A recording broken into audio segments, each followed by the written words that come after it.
Welcome back to patreon.com/the Derrick Lamon Experience, your one-stop shop for your sports, film, television, gaming news. This is The Last Word.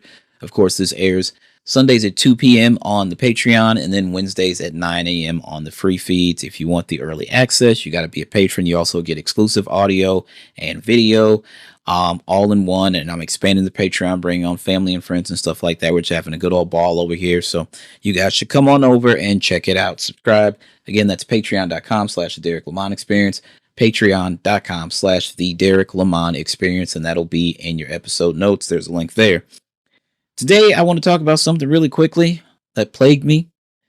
I was talking about it on TikTok. After a couple of weeks, I was like, Jesus Christ, this is driving me crazy.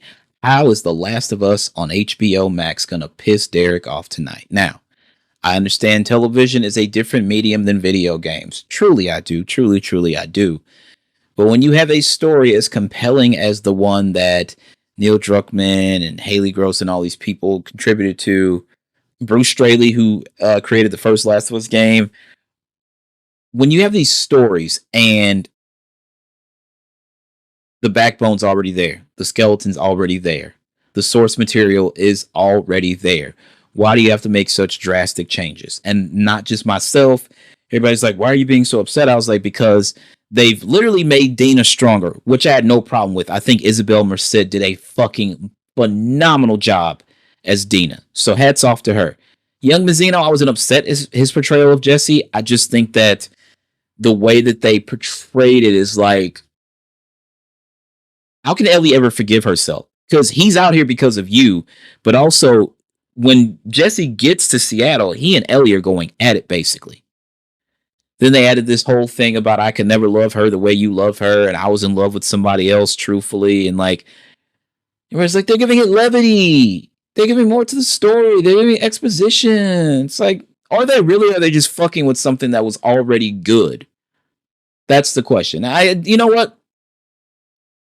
I'm certainly not above reproach. So the way you view it and accept it can be completely different than I do. It's art, so it is subjective, right? So I view it one way, you may view it another way, but I've seen the comments and a lot of people online seem to view it this way. And I'm never one to go to bat with the keyboard warriors. This one's just very interesting. So I say all that to say this. Dom the Bomb, shout out Dom. That's at Dom the Bomb YT on Twitter. I'm not going to call it X. Kiss my ass. It's a statement from Craig Mazin, quote, "We kind of fucked ourselves with The Last of Us HBO Season 2 and amidst mistakes were made and lessons were learned." Well, what do you mean? Second season comes with so many expectations, and we did learn a lot of lessons. And the problem with learning lessons is then you have to be accountable to those lessons. You're not allowed to make those mistakes anymore, which is tragic. You do feel the pressure to somehow fulfill what people want, but also surprise them. You're now a topic of discussion. Whereas before you were just new and surprising. I mean, the bar for video game adaptations was pretty low. We had that going for us in season 1. Now we kind of fucked ourselves. Yeah, because you changed so much that did not need to be changed. So fucking much. I know the biggest conversation when Joel gets killed when the game released was, no, this is bullshit. Naughty Dog is going woke. It's like, they killed the guy. How are they going to work? Well, Joel would have never got killed. Wait, what? Joel would have got killed in the hotel in the first game had Ellie not shot the guy in the head. Joel would have died when he impaled himself at the university had Ellie not nursed him back to health. And let's be completely honest with you. I don't know if you can, in a post-apocalyptic world where there are no hospitals or anything like that, I don't know if Joel doesn't die. I don't know how a 13-year-old girl brings this guy back to life. I have a almost 12-year-old. Let me tell you, if that happened to me, she's going to try to save me, but I just don't think she has the capacity and wherewithal. Just being completely honest with you. Joel shouldn't have survived that. And that's why I was listening. Colin Moriarty does knockback with his brother Dagan Moriarty. And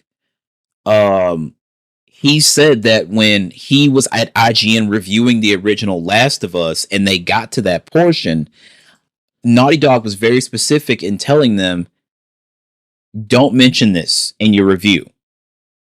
Because when it happens to Joel in the game, when you play for the first time, you're like, holy shit. So, and then the screen goes black, and then you pick up as Ellie in the winter hunting with the bow. You're like, fuck, is he dead? Like, how is she out here surviving? And then Ellie goes back to the house into the basement to, take care of him. It's like, oh, he survived and she's taking care of him.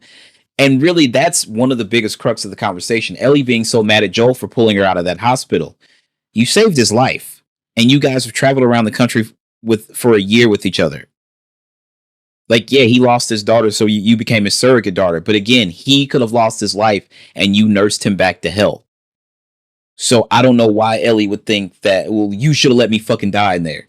Okay, you could have let me die after, University of Colorado, or I think it was Colorado State or whatever in the game, right? Anyway, that's not the point. Fact of the matter is this. Everybody was bitching. There's no way Joel would have done that. There's no way Joel would have given up his name. Keep in mind, he did not give up his name. Even in the game, Tommy yelled his name. And then Abby, was like, Joel, holy fuck. This is motherfucking Joel. This is the motherfucker that killed my dad. And then when they get back to the lodge where the wolves were hiding out, yeah, we're just from a place right up about an hour up the road. Okay, yeah. Hey, my name's Joe. Hey, I'm Mel. I'm Jordan, whatever. Oh, I'm Tommy. And this here's my brother Joel. And all the ears perk up. Wait, what? Y'all act like y'all heard of us or something. That's because they have. Tommy gave up Joel's name in both instances. No, actually, Joel did tell Abby his name. I take that back. I'm Joel. This is my brother Tommy. He did not know that he was staring at his killer when he did that. He didn't know. So give him a little bit of grace. Plus, they had been in Jackson for... Ellie was 13 at the beginning of the first game, so she's like 19 in this game. So she, by the time, because the first game takes a full year, so she's 14. So we're talking, they've been there for 5 years. He's had a warm meal, and even though he has to heat up his water and stuff like that, he's had hot baths, and he has a bed to sleep in, and a place he can call his home that he goes to every night. That'll soften you up. When you have a huge wall that keeps infected out and stuff like that, yeah, they had lights. They were pretty fucking comfortable in Jackson. And everybody shared in the work and everybody did their part. So yeah, Joel was softened up a bit. Plus, he's like 60 at that point, I believe. I have to do the math. I don't feel like doing the math right now. That's not the point. So I myself, and I know a lot of other people felt like this, they heard so much chatter from people saying, Joel wouldn't have done that. This is bullshit. Joel wouldn't have done that. Yeah, well, there's a bunch of shit Don Vito Corleone wouldn't have done, but he fucking did it, didn't he? All right. So they painted themselves in a corner with that because Joel died, and it was probably like the most controversial thing ever. So they felt like they had to fix that in the show. So Joel doesn't fuck himself over. Let's put Dina with him instead of Tommy, and give Tommy this moment of saving the town. Let's also create this backstory for Eugene that's completely different than what we already have. Gail was apparently supposed to be in the game already, but they took her out, so they shoehorned her back into the TV show. There was some stuff that was supposed to happen in the game, and they had to cut it, so some of that stuff ended up in the show, and that's fine. But to drastically alter the way things went down, I'm not here for that. And they did fuck themselves. Having Mel give Dina a shot instead of it being Tommy and Tommy getting knocked out.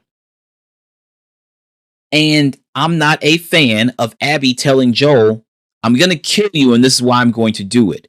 That was the big payoff. When you got to the portion where you take over as Abby, and Abby wakes up from that nightmare, because at first we're just like, who is this buff-ass blonde girl with this ponytail? Why is she killing Joel? What the fuck is going on here? Somebody talk to me. Tell me what's going on. And then you go through all 3 days of Seattle as Ellie to figure out. Just to figure out. And then Abby wakes up from the nightmare and we find out, oh, the surgeon was her dad and Joel killed her dad. That was the payoff. That was the fucking payoff. You can't give us the payoff in episode 2 when you have a whole nother season. So while the shot of Abby walking out into the stadium and looking over everything, yeah, that's cool. but you killed the payoff. Because if you haven't played the game and you don't know why Abby did this, you find it out that soon. It's like, okay, well, she's justified. Why do I need to keep watching this show?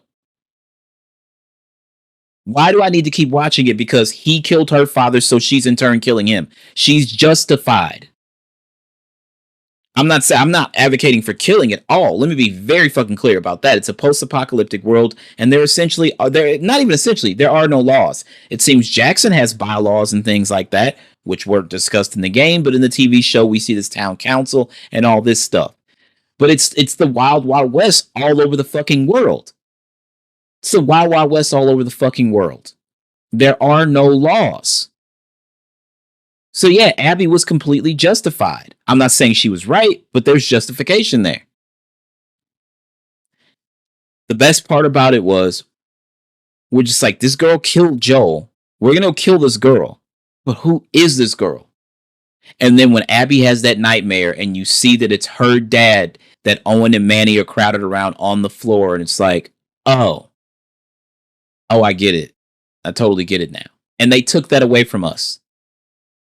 And they made Ellie extremely plucky, and Ellie's very fucking dark in the second game. In the game, Dina's like, Ellie, I think I'm pregnant. And she's like, why the fuck didn't you say something? I don't want to be a burden. Well, you're a fucking burden now. TV show. Ellie, I'm pregnant. So I'm going to be a dad? What was that about? What was that about? You make Ellie super plucky and you turn Jesse into almost a villain-like character. And then this whole Eugene thing, and instead of, could they not just, you couldn't create, like, you couldn't do any, like, you couldn't have a moment where you're like, we need to shoot the hospital scene over and put Abby there. I'm sorry, no, because they did do that, because Abby's like, if you walk down there, you know what you're going to see. She's having the nightmare, like, okay, so you had the wherewithal to film an Abby hospital scene. Why couldn't you send Ellie back to the hospital to find out that Joel lied to her? I love Joey Pants.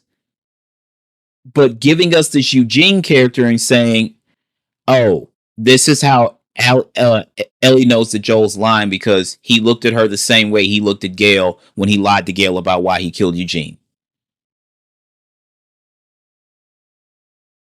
See, that's the problem. Now, I understand why Shimmer and Alice survived, because you can't be killing a dog and a horse on fucking HBO, even though it's HBO. I don't know what happened on Game of Thrones. Pyle Mai got killed on The Sopranos. We didn't see it, but we literally saw Shimmer step on the landmine, and then Dina and Ellie getting blown off of Shimmer, and then the guy coming up and putting a bullet in Shimmer's head. And you have to stab Alice to get through the aquarium. So we saw that. We lived that. We did that. So I get why, like, PETA would have been all over that shit. So I understand why they didn't do that. But I'm looking at the other corners they cut. If you had the wherewithal to put Caitlin Deaver in that hospital hallway, you're telling me you can't have Ellie go back to that hospital to find out that Joel lied to her? They cut corners. So they really backed themselves into a fucking corner. I don't know when production starts on season 3. And another thing, Caitlin Deaver found out that she's the star of season 3. How the fuck did Caitlin Deaver not know that? My thing is this. If you're not a gamer, it's fine. You know somebody that has a fucking PC or a PlayStation, right? PlayStation 4 or PlayStation 5. When you took the role, did you not stop like, hey, maybe I should play this game? Or guess what? There's a lot of people who stream and play video games. Maybe I should check Twitch or YouTube and see what the fuck happens to my character. So this is whole big rigmarole about Abby and Caitlin Deaver is the star of season 3 of The Last of Us. No shit. Anybody that's played the fucking game knew that was the deal. Like, what are we doing here? So Craig Mazin says, yeah, we kind of fucked ourselves. Yeah, you kind of fucking did. And now television doesn't move the way it used to. The kids from Stranger Things were literal kids when that show started. Millie Bobby Brown is a married woman now. And we're just now getting the end of Stranger Things. And it ain't like we had 16 fucking seasons of Stranger Things. I think there's only like 5 or 6 or something like that. Because television doesn't move the way it once used to. Right? I was on Reddit, and I'm in the 90210 subreddit. I was like, You guys give me some reasons why a modern version of 90210 would never work. And somebody was like, number one, because cell phones, and then number two, because of the way TV seasons work now, they would take too long for the next season to come. When we were kids, once school started, we knew your TV shows were coming back around. They used to do this thing, and it always happened to occur the weekend that we went school shopping for clothes and stuff when we were a kid. You come home on Friday, and before TGIF started, they would show you the new fall cartoon lineup, and they give you like essentially these little demos of the new cartoons that were coming for Saturday mornings. You got your clothes, and you know Labor Day's coming, and you got the cartoon demos, and that's how. And then the school year started, and that's when your TV shows started over again. These shows are coming 6 episodes at a time, 7 episodes at a time. It just isn't the same. So whatever their plan was, whatever their shoot schedule was, and I don't know. Obviously, the other actors probably have prior arrangements. They're gonna have to do something. This season needs to come back quicker, definitely quicker than season 2 came. You know, the turnaround for season 2 to season 1. That season 3 of The Last of Us needs to be debuting like next summer. Because I don't know why. The crazy thing is, like, I remember when I found out that Superman 1 and Superman 2 were being shot at the same time. I was like, really? And they're like, yeah, that's why Superman 1 and 2 are so different from Superman 3 and 4, because 1 and 2 are Richard Donner films, and 3 and 4 are just, I don't remember who shot those, but they're completely different, right? The tone is way off and everything. If you already know what's going to happen because you have the source material, why didn't you just shoot that shit at the same time? I don't know. That's all I got. But I'm just really like Craig Mazin. It's cool that you admitted it, but we all looked up like they're out of their fucking minds. And this is going to be a fucking unmitigated disaster. And now they see the backlash from the community and stuff like that. If people just watch the show and that's their only reference, then of course it doesn't affect them the way it affects the people who did play the game. And I am one of those people. So it is what it is. I don't know. That's all the time I got for you guys. I'm going to go ahead and end this like I end everything else. Believe in yourself first and foremost, because if you don't believe in yourself, of course, nobody else will believe in you. As always, my name is Derrick Lamon Jackson, and that is my time. You'll have a good one. Peace out.